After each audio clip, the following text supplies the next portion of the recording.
הערב בצפון, כפר כנא, רופא שיניים נעצר בחשד שהעביר כספים לחמאס. מחר ל"ג בעומר, במירון מתכוננים להגעתם של 500,000 מבקרים. אנחנו מדברים על 23,000 איש בשעה שיורדים מההר ואתה צריך להכווין אותם בצורה נוחה. יוקר המחיה, לא רק בעיר, גם בקיבוץ, לא סוגרים את החודש. היום אני כבר לא קונה תרופות, חודש כן, חודש לא. וגם הגיע הזמן גליל. אנשי צבא והייטק החליטו לקדם את הגליל. תוכנית לאומית לגליל, שהיא תוכנית ממשלתית בין משרדית שתניע ותיתן כאן את המנועי צמיחה על מנת שהגליל ימשיך לפרוח.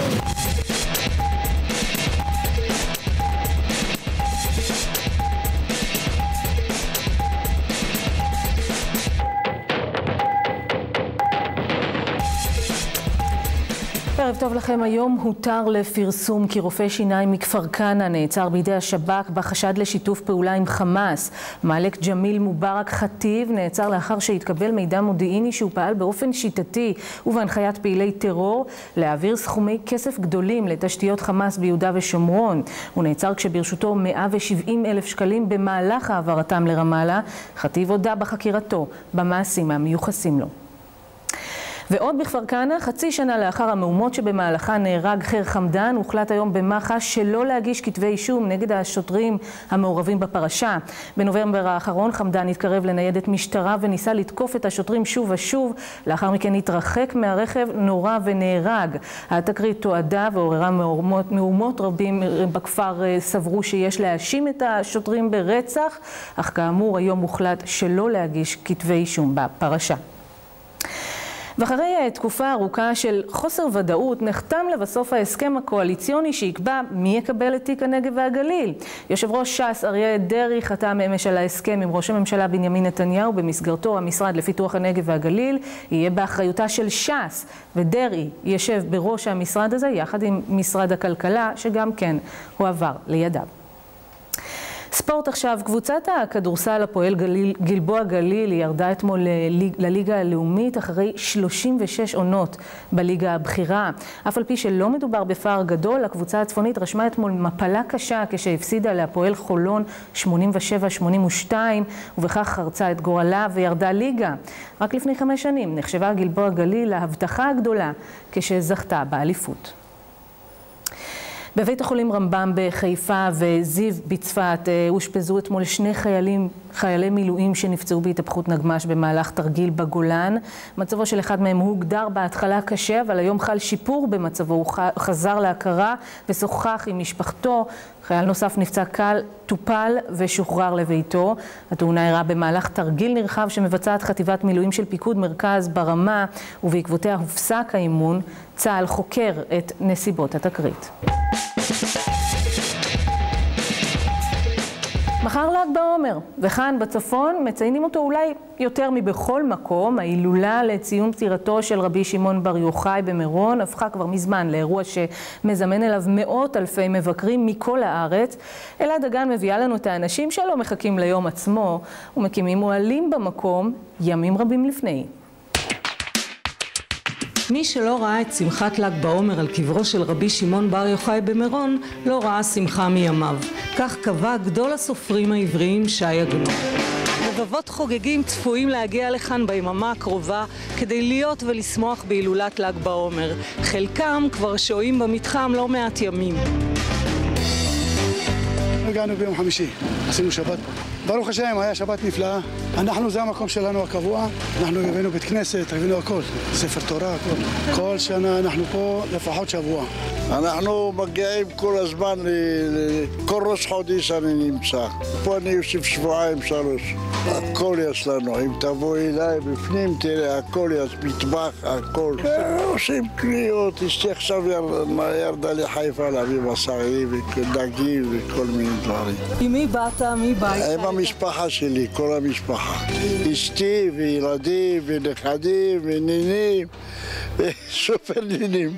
הגעתי אתמול בלילה. אבל אנחנו דורותינו, מהסבים והסבתות וההורים שלנו, היינו מגיעים לכאן מדי שנה. ההורים היו באים מיום העצמאות עד אחרי ההילולה. זה אחד ההנאות הכי גדולות שמדי שנה באים, מנקים את הנשמה, את הגוף. עכשיו אנחנו באים עם הילדים, שגם כן נתן להם ימשיכו את הדור שלנו. אני כבר 45 שנה פה, באה לפה. איזה גיל? מאז שאני זוכרת עצמי. בימים בהם השיח הציבורי עוסק לא מעט בזהות חברתית ובהשתייכות שבטית, מדהים לראות טקס תרבותי ודתי שמאחד לא מעט אנשים מציבורים שונים. עם ישראל דורותיו עולה לצדיק, לקבר, וזה לא משנה עדות, זה לא משנה מנהגים, אשכנזים, ספרדים, כולם עולים לרבי שמעון בר יוחאי, התנא האלוקי, ואין דבר כזה, אין דבר כזה בכל העולם. כשרואים 100 איש מלווים בן אדם, אומרים, כשמלווים 20,000 איש, וואי, וואי, וואי.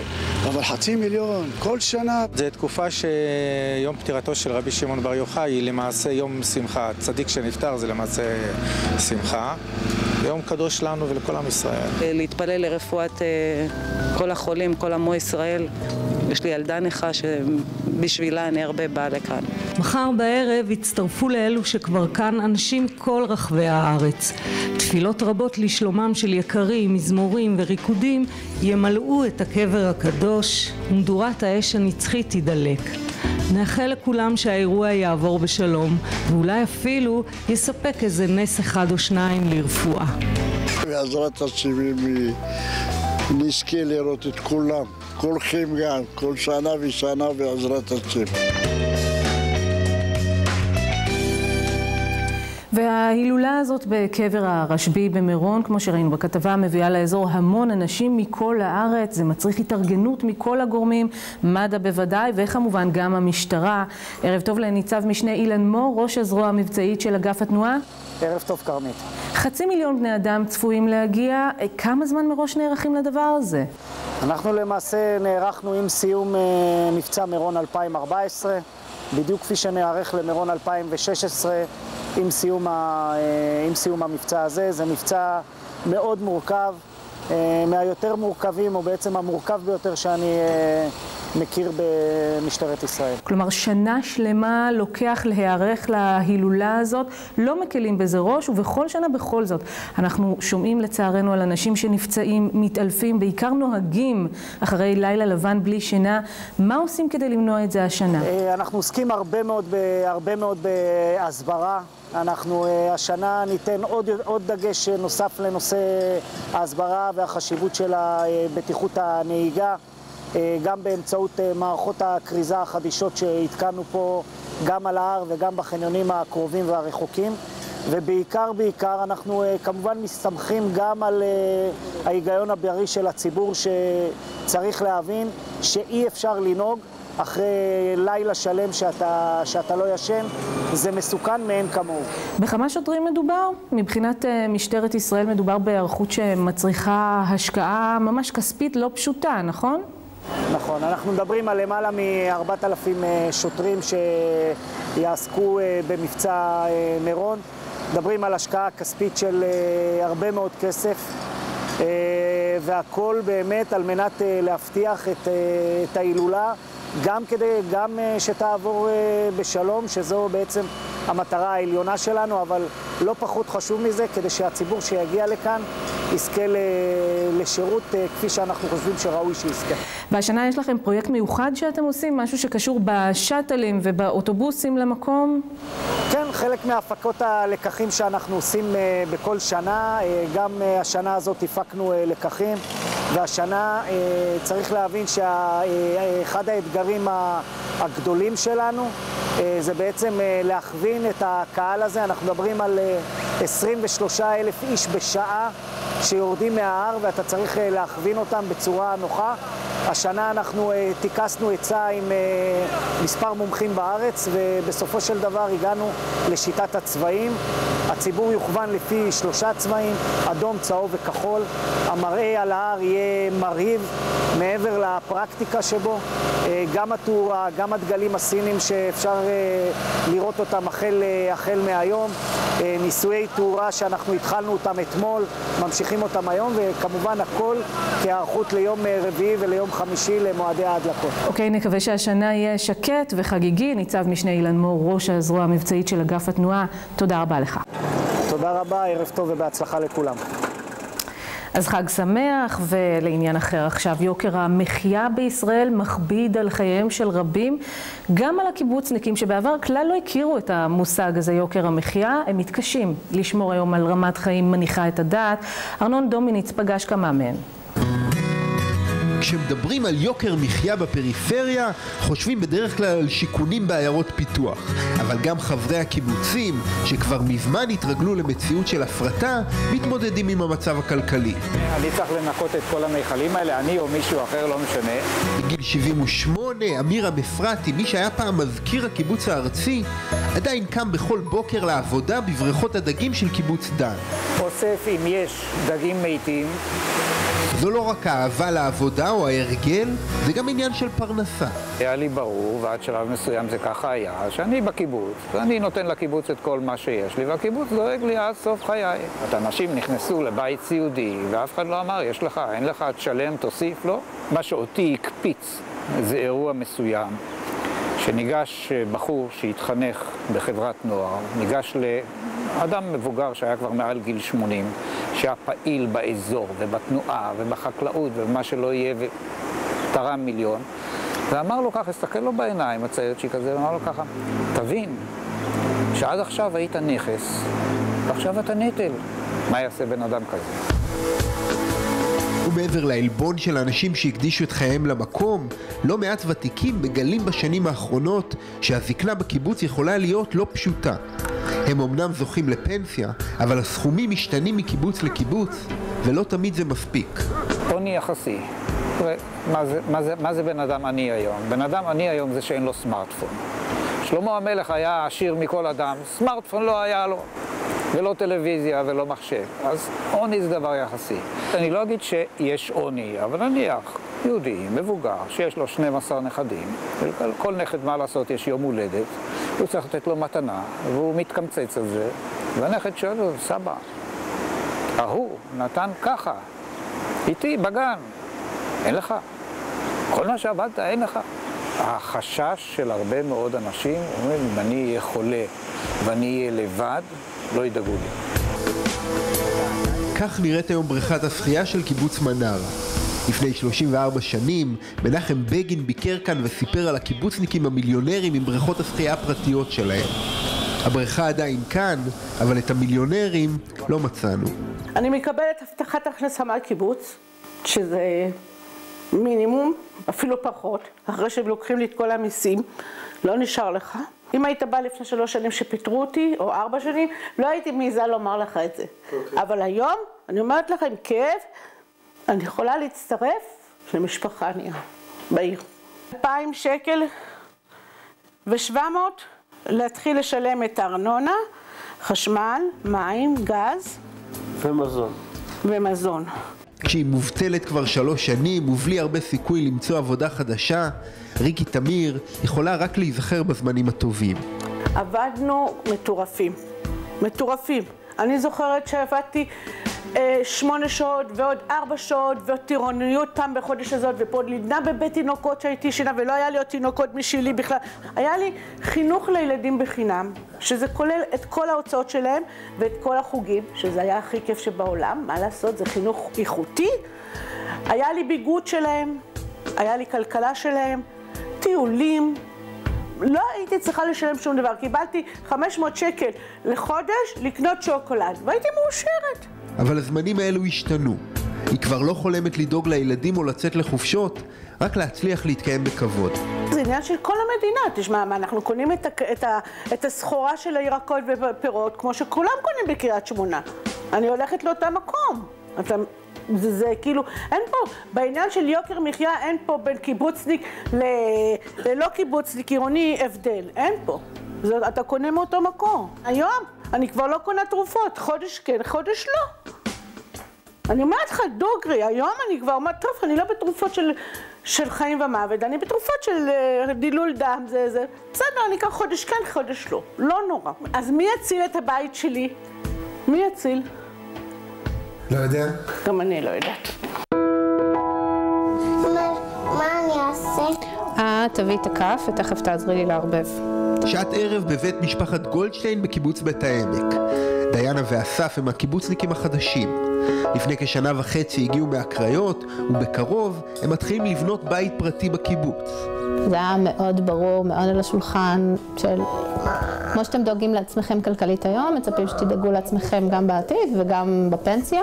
כן יאמר לזכות ועדת הקליטה פה שהם די שמים את זה מול הפנים, מה שנקרא על ההתחלה, זה מסע הקהילה, אין הנחה במס. That's it, כאילו take it or leave it, זה החבילה.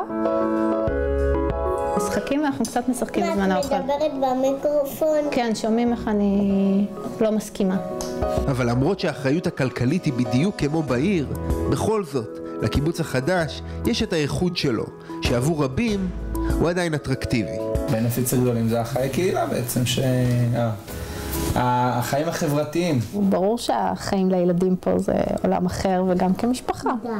גם משחקים שכולם נפגשים ובחגים וכל מיני אירועי תרבות שאין אותם בעיר. עוד קצת.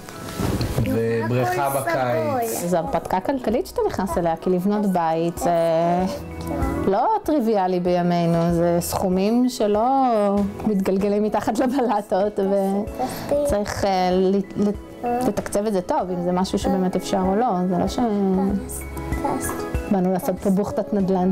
המחשבה שלי לעבור לקיבוץ זה מחשבה לכל החיים בעצם, זה לא משהו לבוא לבנות, למכור, לעבור למקום אחר.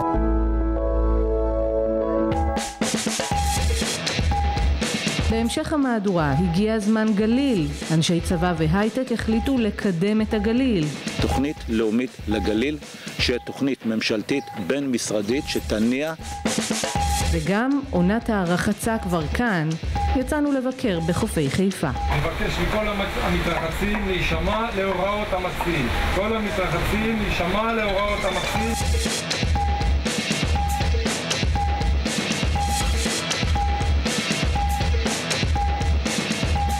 אז החיים בפריפריה לא קלים, אבל יש מי שלא מסתפקים בקיטורים. פורום של אנשי הייטק ויוצאי צבא מקומיים קורא לממשלה החדשה להכין תוכנית מקיפה לצמצום הפערים בין הגליל למרכז. ליאת הלוי כהן שמע אותם. לעשות שהפריפריה בישראל היא גם פריפריה תרבותית וכלכלית. מדי כמה חודשים מתפרסמים נתונים המדברים על נכותה של הפריפריה הצפונית ביחס למרכז המבוסס והאליטיסטי. רק לדוגמה, שיעור העוני בצפון עומד על 31% לעומת 11% במרכז הארץ. הממוצע של מספר רופאים במרכז הארץ עומד על 5.5 רופאים ל-1,000 תושבים, לעומת פחות מ2 רופאים ל-1,000 תושבים בגליל, ורק 1% מתפרנסים ממקצועות הייטק ופיננסים בצפון, לעומת 5% במרכז הארץ. איזה הנגשה יש לעיר הזאת שאנחנו רוצים לפתח אותה כעיר בירה גלילית לביוטכנולוגיה? הנה הם, חלק קטן מאותו אחוז מדובר, אנשי הייטק, יוצאי צבא, תתי אלופים במילואים, שנמאס להם מהתעלמות ממשלת ישראל לדורותיה מכל מה שמתרחש 200 קילומטר ממנה. בכל פרמטר שאפשר לבדוק את הגליל אל מול מרכז הארץ והדרום ומזרח הארץ, הגליל בכל פרמטר של תעסוקה, של בריאות, של דיור, של תחבורה, ובמיוחד הנושא הכלכלי, הוא נמצא במקום הנמוך ביותר. וכמי שבילו הרבה שנים בצבא, משימות גדולות לא מפחידות אותם. בחודשים האחרונים עמלה הקבוצה הזו, שקראה לעצמה פורום הגיע זמן גליל, על ניסוח דף עמדה, אותו הם רוצים להביא בפני הממשלה הבאה שתקום, כדי שזאת תקדם תוכנית לאומית לגליל. ניכר שחסר כאן איזשהו חזון מסדר לכל העיסוק של ממשלת ישראל בתחומי הגליל והצפון. אם ניקח את בית החולים בנהריה ואת בית החולים בצפת ואת בית החולים פוריה, אנחנו מבינים שחסרים כאן המון מיטות וחסרים כאן המון מטפלים כדי להביא את זה לאותה רמה כפי שיש את זה במרכז. כשאנחנו מדברים על תעסוקה, נושא התעסוקה הוא נהדר כאן במפעלים גדולים ומרכזיים שיכולים להוות גם אבן שואבת. אנחנו מדברים על תיירות. אזור הצפון הוא אזור מדהים לתיירות, ויש כאן הרבה מאוד מה לעשות גם בהיבט של תיירות ספורט, גם בהיבט של תיירות חורף וגם בהיבט של תיירות קיץ, כך שהאזור הזה יוכל להתקדם בצורה מאוד משמעותית. כשמסתכלים על המושג פריפריה, פריפריה זה משהו שנותן לנו הגדרה גיאוגרפית. ואם אנחנו לוקחים את המושג הזה ומנסים רגע אחד להביט בו לעומק, אנחנו מבינים שאת המושג הזה לקחו ופשוט דירגו את הצפון בנקודה שהיא לא מתאימה להיות בו. והנה עוד נתון פריפריאלי, באצבע הגליל מתים יותר תינוקות משאר חלקי הארץ. נשמע כמו משפט ששייך לימי קום המדינה, אבל מה לעשות הוא נכון גם היום. אני חושב שהיום אני יכול להגיד בפה מלא שהאזרחים בגליל מקבלים שירות רפואי פחות טוב בסדר גודל ממה שמקבל היום תושב במרכז הארץ או בדרום הארץ עם אותה התפתחות של בתי החולים. החברים כאן מכנים עצמם חבורת 6 על 6. כל יום ב-6 בבוקר הם נמצאים כבר על כביש 6 כדי להגיע ב-8 למקום עבודתם במרכז הארץ. בעוד 10 דקות, רבע שעה, כשנגמור את הרעיון הזה, נעלה על המכוניות שלנו וניסע לעבוד במרכז. אני עובד במרכז הארץ, מייקי עובד במרכז הארץ, חבריי האחרים עובדים במרכז הארץ. אנחנו מבלים ביום בין 2.5 ל3 שעות, תלוי בפקקים בנסיעות למרכז, עובדים את מה שעובדים וחוזרים בערב כאן לגליל. זה מתיש, אבל גם אם רוצים למצוא משרות מספיק מכובדות לעבודה וניהול, הן לא נמצאות כאן בתוך הגליל, הן נמצאות במרכז. שכר נמוך כבר אמרנו, תחומי תעסוקה מוגבלים ומחסור במקומות עבודה, בעיית הנגשת התחבורה הציבורית ומצב הרפואה הציבורית בגליל, כל אלה גורמים לכך שצפון הארץ סובל כבר שנים רבות מהגירה שלילית. כשאתה לוקח את היישוב שלי כדוגמה, אז עכשיו כל הצעירים ביישוב, המחזורים האחרונים שהשתחררו מצה"ל, אף אחד לא נשאר ביישוב. את יודעת מה? אם הם היו עוברים עוד חלק לתל אביב, הייתו מניחה, חלקם גם עזבו את הארץ. וזאת הבעיה הגדולה שלנו. אתה רואה את הטובים שאלה שהשתחררו מסיירות והכל, הם לא נמצאים איתנו. אנחנו חייבים להסתכל על תוכנית מסדר רחבה שמסתכלת מאותן תשתיות לאומיות עד שבסופו של דבר אנחנו מצליחים להשאיר פה באמת את הדור הבא שאומר, אני אלמד כאן, אני אתגורר כאן ואני אעסוק כאן. חברי הפורום ידרשו אם כן מהממשלה שתקום להגביר את ההשקעות הממשלתיות בגליל בכל התחומים, והם לא חוששים לנהל על כך מאבק ארוך ומייגע ככל שידרש. אנחנו, החבורה כאן מכינה במקביל תוכנית מחאה, ואנחנו קוראים לכל הקבוצות שהתאחדו ועשו עבודה נפלאה, בואו תצטרפו אלינו, אנחנו שמים את האגו בצד, אנחנו לא מחפשים לא ג'ובים ולא תפקידים. אנחנו מחפשים דבר אחד, תוכנית לאומית לגליל, שהיא תוכנית ממשלתית בין משרדית שתניע ותיתן כאן את המנועי צמיחה על מנת שהגליל ימשיך לפרוח. מטרה חשובה. הקיץ כבר כאן והטמפרטורות עולות. אנחנו שלחנו את ארנון דומיניץ לברר מה מצבם של החופים באזור חיפה והקריות, מה נעשה כדי לפתח אותם ולהפוך אותם לאטרקטיביים יותר עבורכם, המתרחצים. הנה. בוקר בחוף בת גלים. בין הפנסיונרים שפותחים את היום שלהם בים, אנחנו פוגשים את שמואל גלבר, אדריכל ומתכנן ערים במקצועו, ומי שכיהן כסגן ראש העיר מטעם הירוקים. הוא היה שותף לכמה מאבקים תכנוניים בנוגע לחוף, אבל את הים הוא מכיר לא רק מהתוכניות. אני עושה ריצה, עושה שם אימון כושר במתקנים שהעירייה בנתה לנו, ואחר כך לתוך המים. זאת אומרת, זה חדר כושר בחינם של הטבע בעצם. סוג של טריאטלון, כן? בוא נגיד זוג צעיר שצריך לגדל את הילד שלו. אז הוא מצד אחד רואה את הים וההתארכויות שלו, מצד שני הוא מסתכל על מפרץ חיפה ועובר לו החשק. אני בעד שכל קטע יתוכנן ויוצא בצורה קצת אחרת. בת גלים יש לה את המאפיינים שלה, חוף הסטודנטים את המאופיינות שלה, אם אתה מבין למה אני מתכוון. כל חוף יש לו הייחוד שלו והמאפיינים שלו, ושישאר ככה. רגע לפני שהוא נכנס למים הקרים של מאי, שמואל מספר מדוע החופים של חיפה יכולים למשוך גם אנשים שלא גרים באזור. יש לנו בתיירות כל מיני סיבות להגיע ולנסוע. יש תיירות מרפא ויש תיירות עסקים יש גם מה שנקרא טריפל S. זה Sea, Sand, Sun. חיפה לא ממתגת מספיק את הנכס הזה של החופים, ולכן תיירים שמגיעים לחיפה הם מצטלמים בטיילת לואי ועפים לנו לנצרת ולטבריה. מבחינתי זה הפיתוח האידיאלי. נאיבי, נחמד, בקנה מידה אנושי. אנחנו לא בשביל טיילת תל אביב, או בשביל טיילת, אני לא יודע מה, ברצלונה, כן? אנחנו בקטנה. לא ברצלונה? בקריית ים דווקא חושבים אחרת. בתוכנית המתאר שלנו, הצוות האדריכלי שישב עליה אמר, אתם כמו ברצלונה אבל קטן. כל החלוד הזה, תקח אותו לברזל, זה... בקריית ים יודעים שרצועת החוף היפה שלהם היא הדבר הכי טוב שיש להם להציע. טיילת מושקעת כבר יש, ועכשיו חושבים קדימה. בחלק מדרום, על הגדר של מרכז הקליטה, הולך לקום פארק ספורט מאוד יפה, עם מגרש כדורעף חופי מואר, עם מתקני ספורט ונופש לציבור, עם נדנדות, משהו דומה לנמל תל אביב. זו רצועת החוף בעצם הפתוחה, הנגישה לציבור, היפה ביותר שיש, להערכתי בארץ, אבל בוא נאמר שאנחנו מוגבלים על ידי רפאל בחלק הצפוני, וחוות המכלים בחלק הדרומי, לנו יש את הנתח העיקרי. החזון העירוני שטבע ראש העיר אומר, קריית ים תהיה בירת החוף של הקריות. ואנחנו אומרים, מעבר לזה, אנחנו גם נדע להיות אטרקציה ברמה התיירותית, ברמה הארצית, ואולי לא ירחק היום סביב הפיתוח גם ברמה הבינלאומית. חדש, נכון? זה חדש, זה בניין בין כמה ימים. כל הכבוד למתכננים, הגיבורים האמיתיים של החופים הם המצילים. אבא של איתן חרמון עבד בחוף הזה כשהיה בו רק חסקה וסוכת קש, והיום הבן מראה לנו את הדור החדש. התפקיד שלנו זה למנוע את התביעה.